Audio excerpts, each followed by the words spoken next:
Hey, good morning. So I haven't been on this video podcast with you for quite a few days, and I'm really happy to be back. It's been a very busy time for me, preparing for the launch of The Healing Self. So The Healing Self comes out tomorrow, and I'm very grateful to all of you for your support all these years. The Healing Self, as I said, comes out tomorrow. It is co-written with Rudy Tanzi, and Rudy is the professor, the world-renowned expert on brain health, New York Times best-selling author, professor of neurology, and holder of the Joseph P. and Rose P. Kennedy Endowed Chair in Neurology at Harvard University. He serves as the Vice Chair of Neurology and Director of the Genetics and Aging Research Unit at Massachusetts General Hospital. And Dr. Tanzi was named to Time Magazine's 100 Most Influential People for 2015, and to the list of Harvard's 100 most influential Harvard alumni. So I'm very grateful that he's my co-author. So the book, of course, and I've talked about this before, the book is coming out tomorrow. You can pre-order it today at a significant discount if you go to online stores such as Amazon. And tomorrow it will be available in bookstores all over. So I do want to read the chapters, headings, the titles, but then I wanted to actually talk about what exactly do we mean when we use the expression, the healing self. So here are the chapter headings. Part 1, Getting Real, Getting Started. That's chapter number 1. Who stays well and who doesn't? Chapter 2. Chapter 3, Nothing is better than love. Chapter 4, Lifeline to the heart. Chapter 5, Getting out of overdrive. Chapter 6, The biggest single thing to heal. Chapter 7, Mindful or mindless. Chapter 8, The Hidden Power of Beliefs. Chapter 9, The Wise Healer. Chapter 10, The End of Suffering.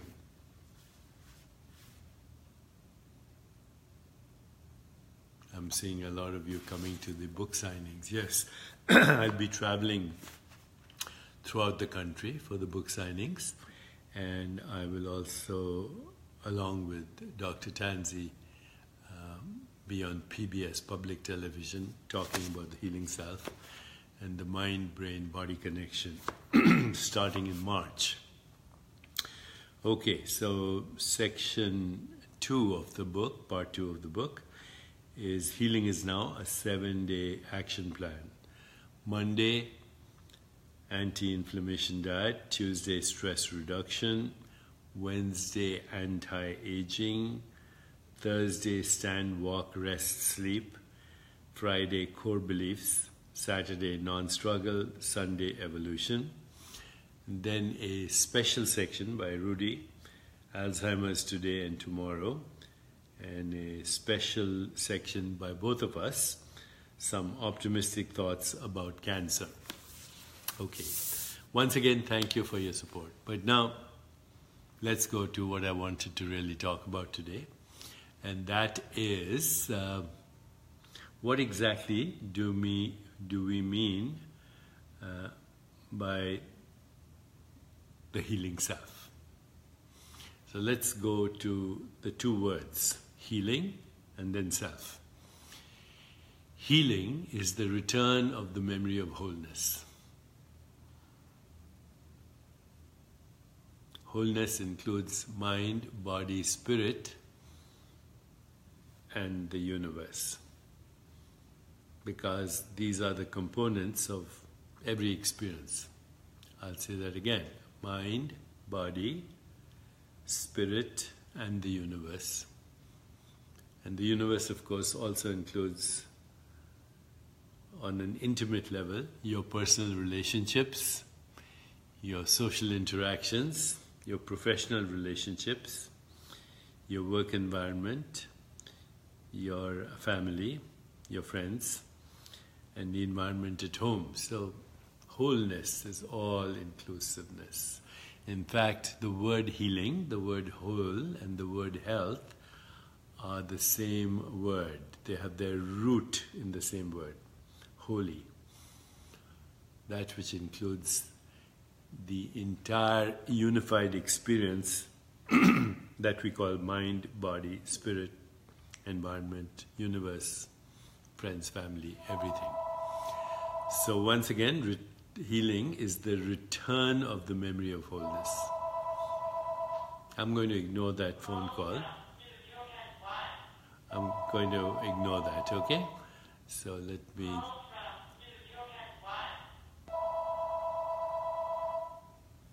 It's one of those commercial calls, so we can ignore that. Okay. Wholeness. We've already explained that. That which is holy. Healing is the return of the memory of wholeness. That which is sacred. Now, the book says the healing self. So what is the self? And let's go to the highest level. The self of the individual is the self of the universe. Period. The self of the individual is the self of the universe. So your innermost being is the ground of all existence. That's what we mean by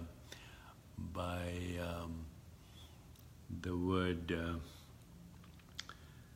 self, and the ontological primitive, the deepest consciousness, which is the source of all that is, in which all experience occurs, in which the experience of the mind occurs, in which the experience of the brain occurs, in which the experience of the body occurs, and in which the experience of that which we call the environment occurs. Where does that occur? In the self.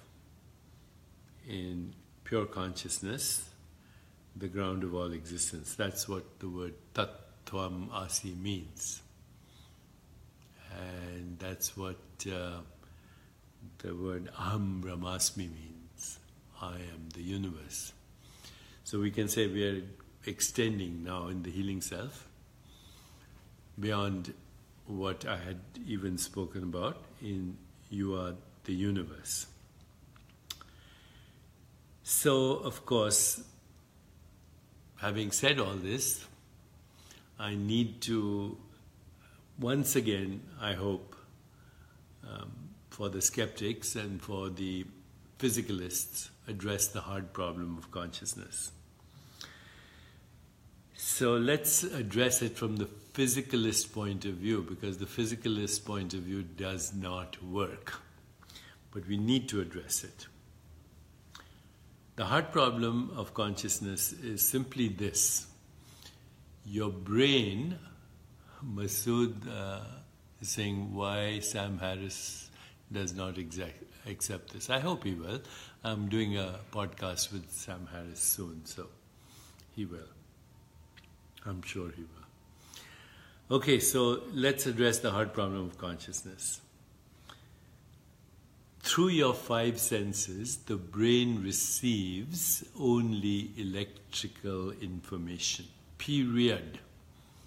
Okay, when I touch you or touch myself, what goes from here to the brain is electrical information. It's called an action potential. And this is through the five senses. So sound, the ears send electrical information to the brain. Nose, chemicals that act through chemical receptors, or olfactory bulbs, send electrical information to the brain. The ears send electrical information to the brain. The skin sends electrical information to the brain. The taste buds send electrical information to the brain. The eyes send electrical information. So whether it's a tactile sensation or a visual experience or a smell or a taste, all that goes to your brain is electrical information. In the brain, as a consequence, there is the translation of electrical information into electrochemical information. So in the brain, electrical information is transformed into electrochemical information.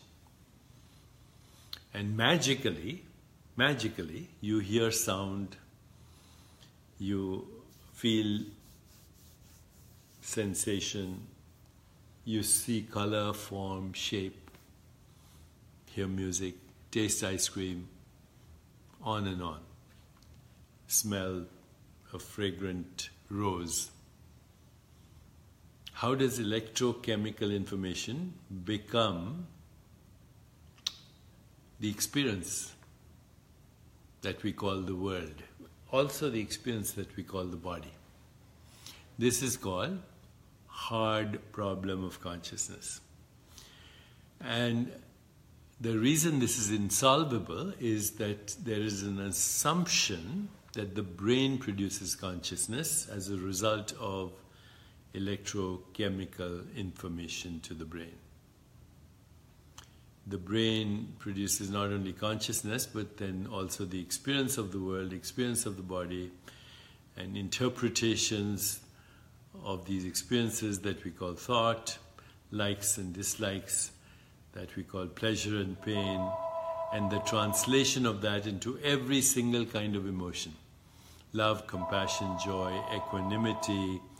I'm going to ignore that. I'm getting all these commercial calls today. Let's ignore them. Let it go. Let it go. Okay.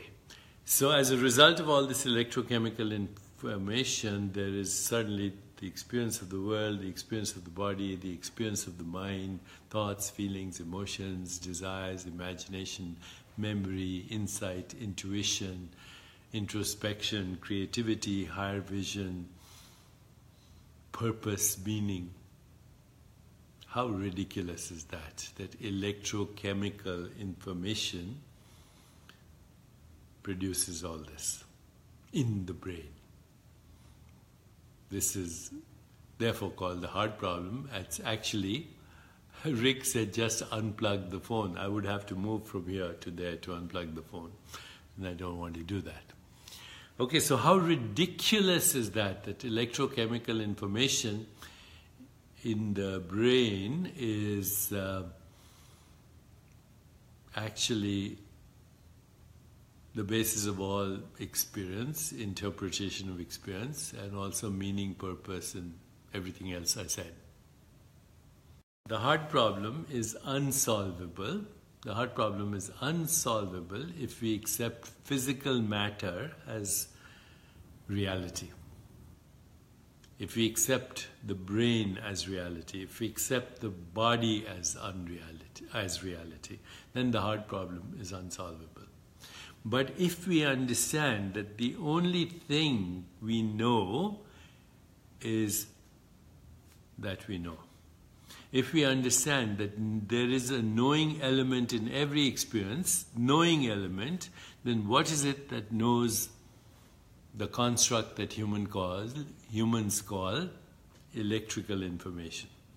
The construct that humans call electrochemistry, the construct that humans call the brain or the body, or the construct that humans call the mind.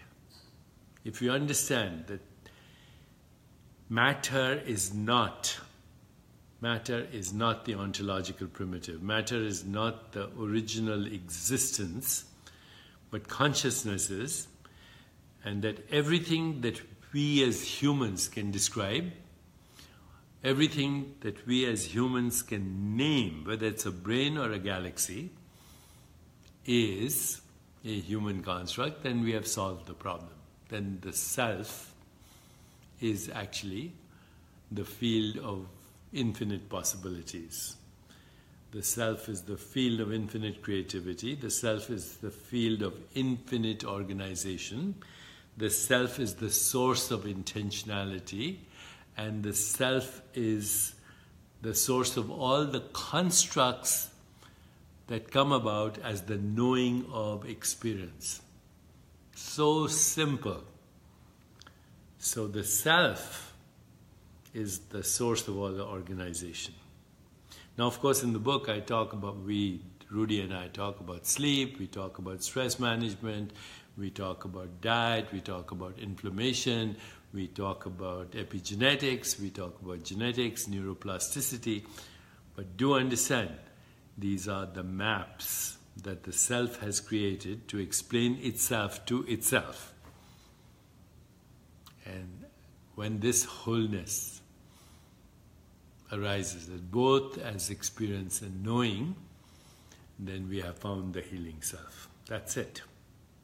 Doesn't take away from the practical things, only reinforces that the self is already organizing, self-organizing. Healing is homeostasis. That's it. Healing is a return to the memory of wholeness, homeostasis, away from inflammation, but these are human words to describe either what we call distress or sickness, or what we call healing or wholeness. Knowing ourselves as already healed, knowing ourselves as already whole is the first step.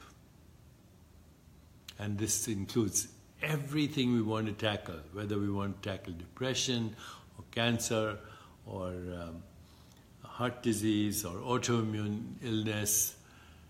Understand that the very basis of all this is the self, including our research into things like genetics and the fully penetrant disease mutations. Who studies those? Who comes up with technologies? Rudy has actually created a human brain in a lab. Who did that? Did his brain create a brain, or did his self create both the experience of the brain and the brain in the lab? So once you get that, then you know that healing, wholeness, and self are inseparable. Inseparable. You are the healing self. You are infinite creativity. You are infinite possibilities. You are infinite love. You are the healing self.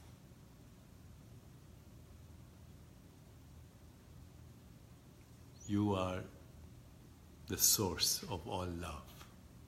You are the source of all compassion. You are the source of joy. You are the source of equanimity. And as we heal ourselves, then we heal the world. As we, Romances is available in Spanish, I'm sure. So, as we heal ourselves, we begin to heal the world. Not by what we say, not by what we do, but by our presence. Self is also presence. Self is pure love, pure joy, pure creativity, infinite possibilities. So today I dedicate this talk to all of you who have supported me all these years and joined me in creating this ecosystem where we can comfortably talk together about the healing self, but more than that, how we can comfortably be and become the healing self, both for ourselves and for all the world.